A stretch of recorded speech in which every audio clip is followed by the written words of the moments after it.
પહેલી એપ્રિલ 2026 થી નવું ઇન્કમ ટેક્સ એક્ટ લાગુ થશે. આ 64 વર્ષ જૂના આવકવેરા કાયદાનું સ્થાન લેશે. નવા કાયદામાં ફોર્મ 16 ખતમ કરી દેવામાં આવ્યું છે. એચઆરએ બાળકોની સ્ટડી અને હોસ્ટેલ જેવા ભથ્થામાં વધારો કરવામાં આવ્યો છે. એક્સપર્ટનું માનવું છે કે હવે ઓલ્ડ ટેક્સ રિઝીમ પસંદ કરનારાઓને પહેલા કરતા વધુ ફાયદો થઈ શકે છે. નમસ્કાર, હું દેવલ. ઇન્કમ ટેક્સ સાથે જોડાયેલા કયા મોટા ફેરફારો થઈ રહ્યા છે અને તેનાથી તમને શું ફાયદો અને નુકસાન થશે, જાણીશું આજના એક્સપ્લેનરમાં. પહેલો ફેરફાર, પાન કાર્ડની જાણકારી આપવા માટે પેમેન્ટ એમાઉન્ટની લિમિટ વધારવી. સરકારે કુલ 4 પ્રકારના લેનદેનમાં પેમેન્ટની લિમિટ વધારી છે. બેંકોમાં પૈસા જમા કરાવવા કે ઉપાડવા પર પાન કાર્ડ ત્યારે જ આપવું પડશે જ્યારે આખા વર્ષમાં વ્યવહાર 10 લાખ રૂપિયાથી વધુ હોય. અત્યારે એક દિવસમાં 50,000 થી વધુ રોકડ ઉપાડવા કે જમા કરવા પર પાન આપવું પડે છે.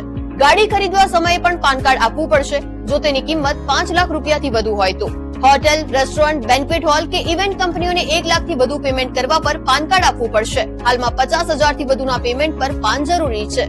જમીન, મકાનના ખરીદ વેચાણ અથવા ગિફ્ટ એગ્રીમેન્ટ 20 લાખથી વધુના હોય તો પાન કાર્ડ ફરજિયાત છે. અત્યારે 10 લાખથી વધુના નાણાં વ્યવહાર પર પાન કાર્ડ આપવું જરૂરી છે. બીજો મોટો ફેરફાર, ટીડીએસ કાપવા માટે યુનિફાઈડ ચલણ સિસ્ટમ. હવે ફોર્મ ઓછા ભરવા પડશે.